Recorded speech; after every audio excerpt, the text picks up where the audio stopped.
But welcome everybody. We're so happy that you can join us today for our seminar on healthy living, healthy eating.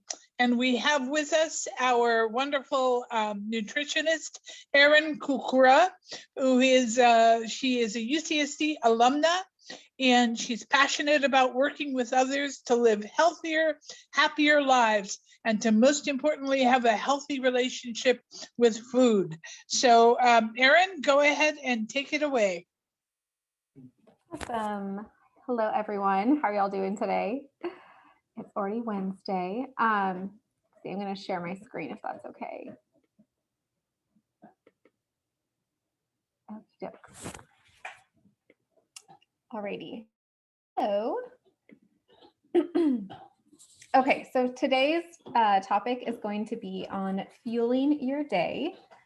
And so we'll talk about improper fueling, what that looks like, talk about the macronutrients, so why these are important and how these can affect energy, mood, concentration, things like all of that. We will touch on some meal and snack ideas. And then we also will touch on hydration, because you can't talk about fueling your day without mentioning hydration. And then lastly, troubleshooting kind of some common areas that I often see clients struggle with when it comes to fueling their day. So food, oftentimes we eat for a variety of reasons. And if you've been to my other presentations, I'm sure you've seen me talk about we eat for so many different reasons. But one of them really is for adequate nourishment. So having enough energy or calories, the appropriate nutrients for our bodies to function appropriately, and vitamins and minerals to keep all of those basic needs really functioning and running optimally. And our body actually does really well relying on a constant energy supply. And I always like to remind people that even if you are in bed all day, I also work in the hospital, so I have patients that are inpatient, in the ICU, vented, intubated, and they still require a ton of calories just to keep their bodies functioning. So even if you were to be in bed all day, your body is still breathing, your digestive system is still working, your kidney and liver are detoxifying. So your body is still relying on a lot of energy just to keep its most basic functions going. And then on top of that, if we're moving and doing all these extra things, it's going to require even more so than that. So if we're not properly fueling our bodies, then we often start to notice those changes in our energy, mood, concentration, and this can even impact food cravings as well. So signs of improper fueling, I like to kind of think of it too as acute and chronic. So for example, undereating might be an acute condition where maybe you're sick and not eating as much, or maybe it was a busy day and you skipped lunch. But oftentimes this might show up as low energy, poor concentration, mood swings, getting hangry. Some people also notice increased anxiety, worsening sleep, headaches, and also typically increased thoughts around food.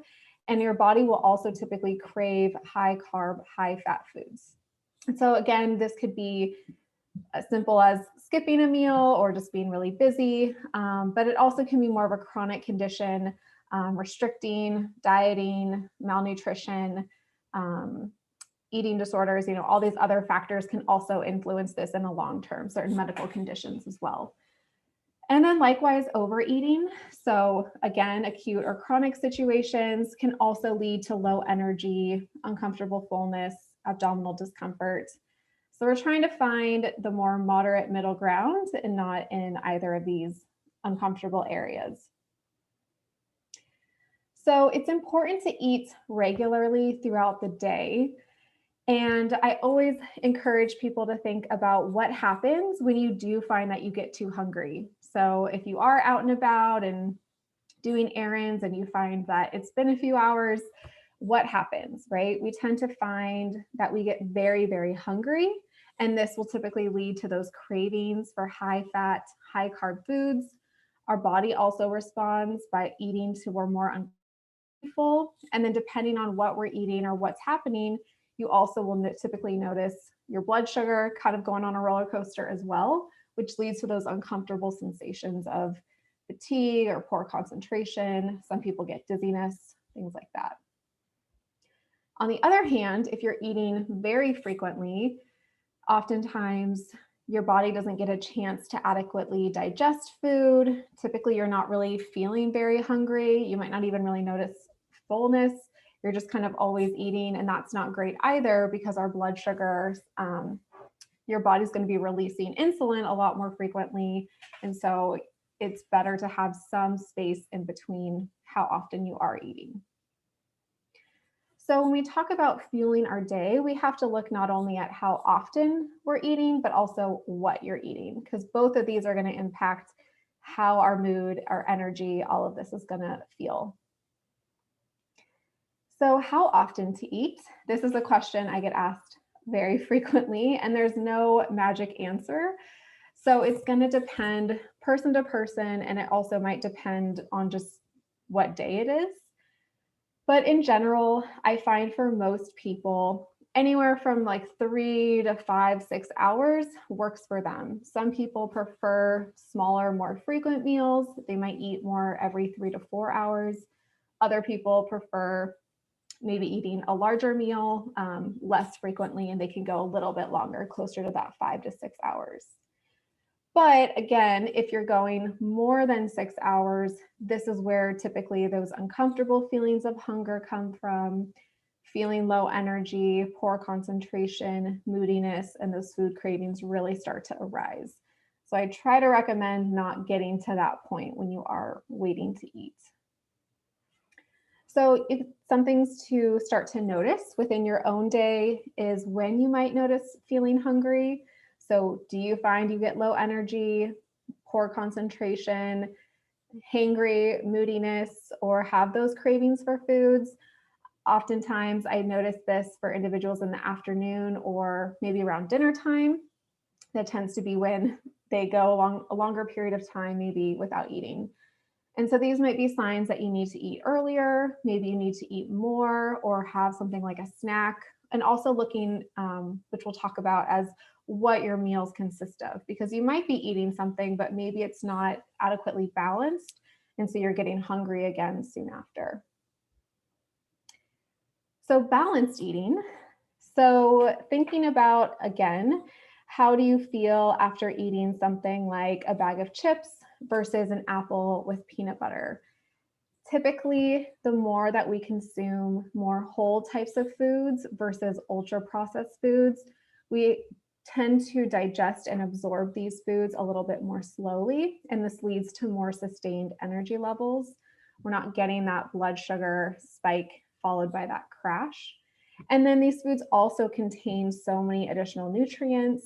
They contain the vitamins, minerals, antioxidants, usually fiber, and a lot of these types of things are lacking in more of those ultra processed foods. So looking at what a balanced meal that kind of will help to promote that optimal energy is going to include a complex carb, protein, fat, and then I also say plant food. And we'll kind of touch on what each of these, why each of these are really important and what are these food sources. So carbohydrates. This is one of my favorite topics because I think there's a lot of misinformation out there when it comes to carbohydrates. I hear people telling me that they aren't eating carbohydrates when they are actually eating carbohydrates. And there's, I think, a lot of fear around carbohydrates when really these are actually very beneficial foods. So hopefully we'll break down some of the myths today. But carbohydrates actually provide your body's primary energy source as sugar. So when we are consuming these foods, this is actually what's needed to do all of that work that I mentioned at the beginning. So fueling all of our muscles, our brain, all of our organs, they really rely on the sugar that's found within carbohydrates. And a lot of these foods are typically derived from plant foods. And as we know, there's a lot of evidence to support that consuming more plant-based style of foods contain so many beneficial nutrients such as fiber, vitamins, minerals, antioxidants that are really helpful in terms of chronic disease prevention. And this is where I think it gets really tricky. So there are different types of carbohydrates. So you might have heard simple versus complex. So typically the complex carbs are going to be these whole food types of carbohydrates. And what makes them different is that they contain fiber, which means it's going to take a lot longer for your body to digest and absorb those sugars. And so this is found in whole grain breads, oats, farro, any type of whole grain or whole wheat products. And then beans, lentils, legumes, fruits, vegetables, all of these are considered complex carbohydrates. And so consuming a lot of these are what's going to provide those beneficial nutrients, the sugar that your body does need, but without kind of getting that blood sugar spike. Simple carbs, on the other hand, are much more of the processed foods. Usually the fiber has been removed, and oftentimes added sugars are definitely added as well. So you're getting a higher amount of sugar without the fiber or any of the other beneficial nutrients. So these are obviously found in more of these ultra processed foods, cookies, cakes, sweets, sodas, sugar sweetened beverages. That's really the main difference. But we also have to remember that when we eat, we might be eating foods in combination. And so our bodies will also have different digestion and absorption depending on what we're eating and what might also be with it. So for example, oftentimes a lot of people tell me that they eat oatmeal. They might have it for breakfast or for a snack, and oatmeal's great. I eat oatmeal all the time. But they might just have it by itself. And this is going to get digested and absorbed more quickly because it's just that carbohydrate, even though there's some fiber in it.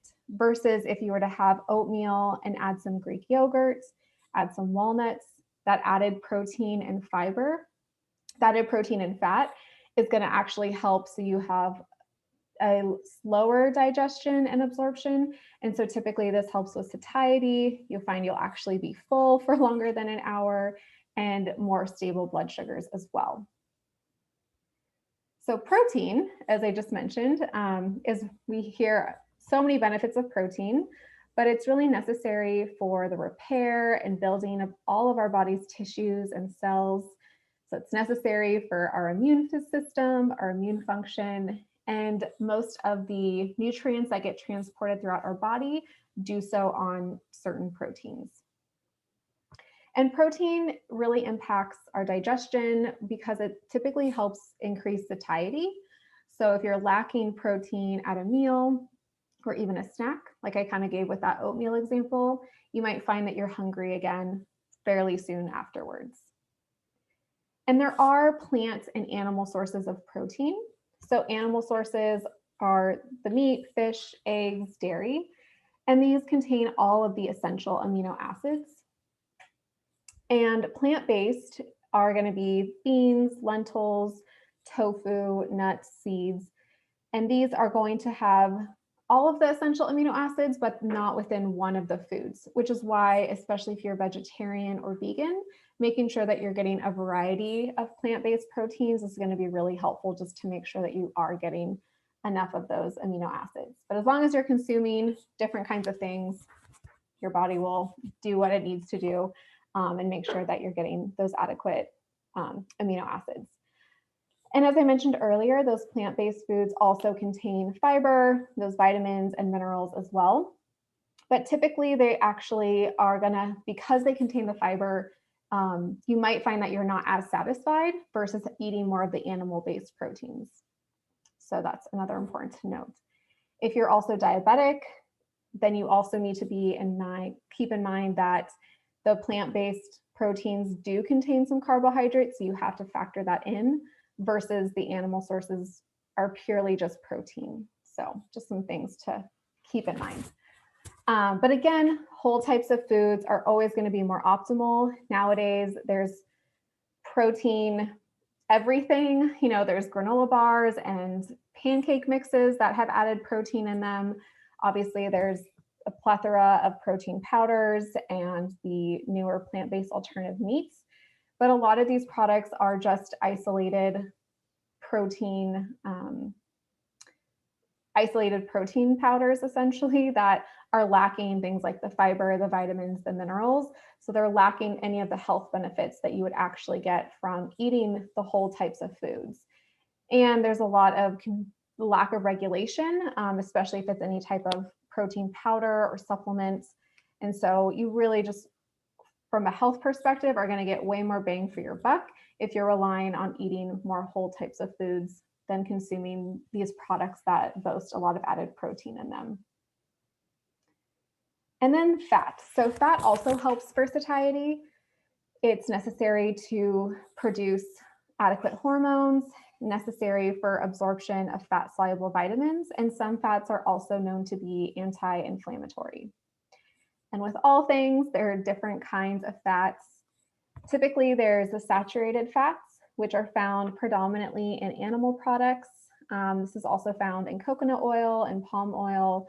And in general, there's kind of a consensus to have a lower intake of saturated fats for potential associations with kind of chronic heart disease and health factors related to cardiovascular disease risk. On the other hand, there's the unsaturated fats, so mono and polyunsaturated fats. And these are actually associated with more of the health benefits, such as those lower levels of inflammation. And an easy way to think about these is that they are typically found in those plant-based products. So olive oil, avocado oil, nuts, seeds, nut butters, all of these are going to contain those really beneficial fats. And then salmon in particular is really high in those omega-3s.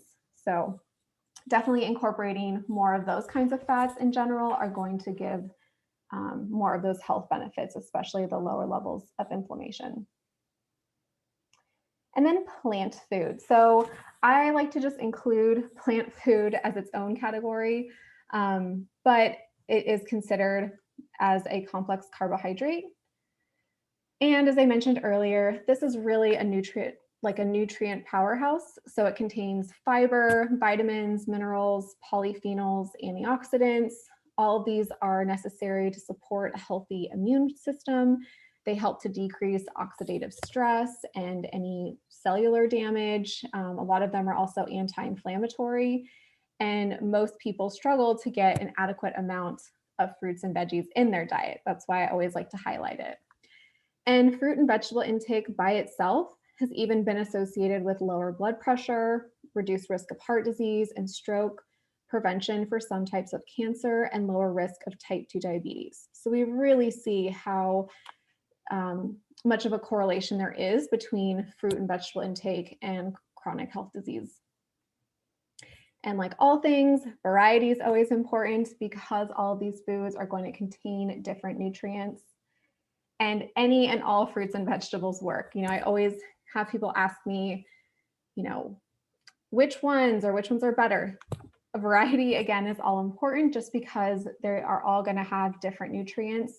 There's no fruit or vegetable that doesn't have benefits, and you really don't need to worry about the quote unquote sugar in fruits and vegetables. Again, they're considered that complex carbohydrate. So yes, they will provide your body some of that necessary sugar, but there's also fiber and all of these other benefits. So incorporating these is going to provide health benefits.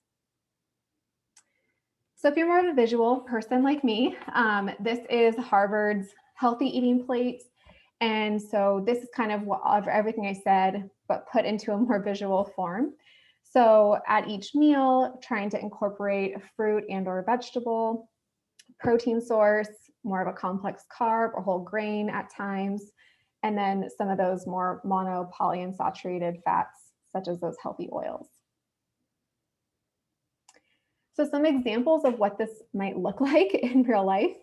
So as I mentioned earlier, instead of having just oatmeal for breakfast or just oatmeal with banana, adding some Greek yogurt, some walnuts to up that protein and that fat intake.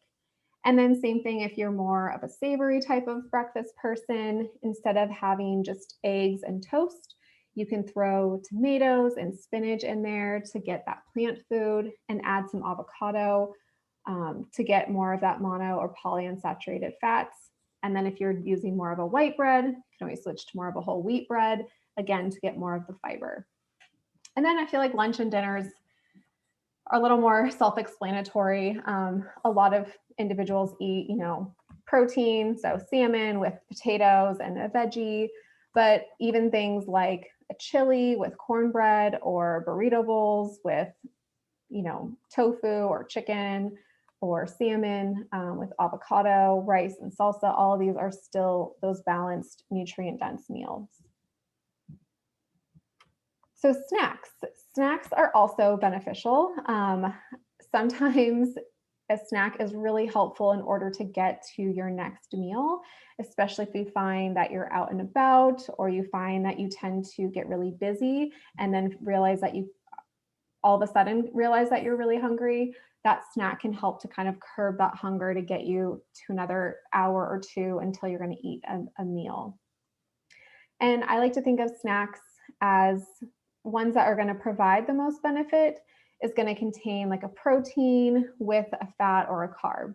And that's typically going to provide the most energy and satiety. So having an apple with peanut butter or trail mix, cheese and crackers, bell peppers with guacamole, that combination is going to provide a lot more substance versus having just one of those items. Awesome. All right, so then on to hydration.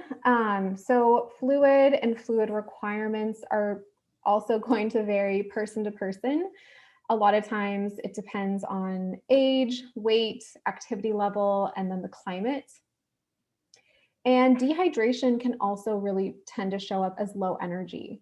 So that's why I always want to mention hydration, because if you're not drinking enough fluid and you're doing really great with what you're eating, it might be that you need to work on upping your fluid intake to notice some improvements in energy. So on average, most adults require around 9 to 12 cups per day of fluid, and women typically are on the lower end, men are on the higher ends. You can also divide your weight in pounds by 2 and try to aim for that in ounces. So for example, if you weighed 160, divided by 2 is 80, you would try to consume around 80 ounces of fluid a day. With age, fluid requirements do tend to decrease, so it's always best to listen to what your body is telling you. And one of the more adequate ways is actually the urine test. So this will tell you if you're dehydrated or more on the well-hydrated side. If your urine is colorless or very kind of light yellow, typically that means you're fairly well hydrated. If it's yellow or anything darker, typically that means that you are dehydrated. I always like to note though that when you first do wake up, your urine is going to typically be much more darker. It's going to be concentrated because of sleep. So don't use that as a guide. You kind of want to wait until after that. And again, it's always best to listen to what your body is telling you. These are just estimators that are out there, but you want to go off of what your body is telling you. So if you are someone that does want to work on upping their hydration, the most beneficial fluids are obviously going to be water. And I know some people really don't like the taste of just plain water. So you can experiment with doing flavored waters where you can add in cut up lime or lemon, strawberries, just to give it a little bit of that added flavor. I know a lot of people prefer the sparkling water. There's a ton of different ones out there. You do want to be mindful if they're containing added sugars or artificial sweeteners, as those in greater quantities are not going to be really helpful either. And then tea and coffee in moderation, which is typically around 2 cups a day, is actually also going to be more helpful for hydration. So less beneficial, juice, soda, energy drinks, all of these typically have added calories and sugar, and sometimes additional caffeine, especially the energy drinks. And then if you are consuming more than 2 cups a day of tea or coffee, then this will actually act more as a diuretic and you'll be losing fluids. So some tips I recommend, especially if you find it's really hard to drink things consistently, is setting timers to drink throughout the day, especially when you're trying to build this habit. Oftentimes we need that like outside reminder in order to be able to actually start to make that habit. Otherwise, we are not going to remember to do it. I always recommend carrying a water bottle with you, especially if you are out and about or doing things. It's really oftentimes easiest to just go a long period of time without drinking, especially if it's not right there and available. So having a water bottle is always going to be much more helpful. And then obviously looking too at caffeine intake. If it is excessive, can you decrease that at all? Excessive caffeine not only can act as that diuretic, but also sometimes is linked to worsening sleep, increased anxiety, and some individuals have higher heart rates or blood pressure as well. And then you can obviously monitor your urine and adjust your intake as needed if you need more or less fluid. As I mentioned too, it can really depend on the climate and the weather. So when we get a really hot, dry Santa Ana day, your fluid needs might be very different compared to a more May gray day. All right, so some common questions I get related to fueling. A lot of people find that that 3 to 4 p.m. time is often when they feel really tired. So this might be a time to ask yourself, are you physically hungry? You know, have I eaten lunch yet? How long ago?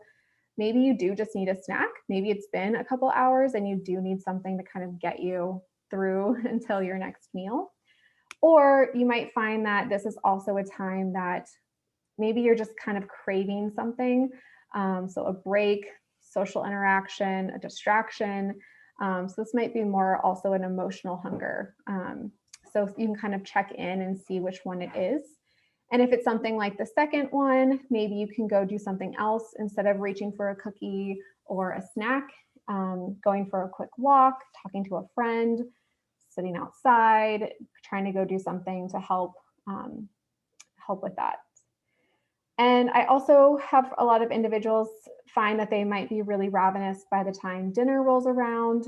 And so this again might be an indicator that maybe you need to have a snack a couple hours earlier. So maybe you need to pack a snack, set timers, have something just to curb that ravenous feeling really, really hungry in the evening time.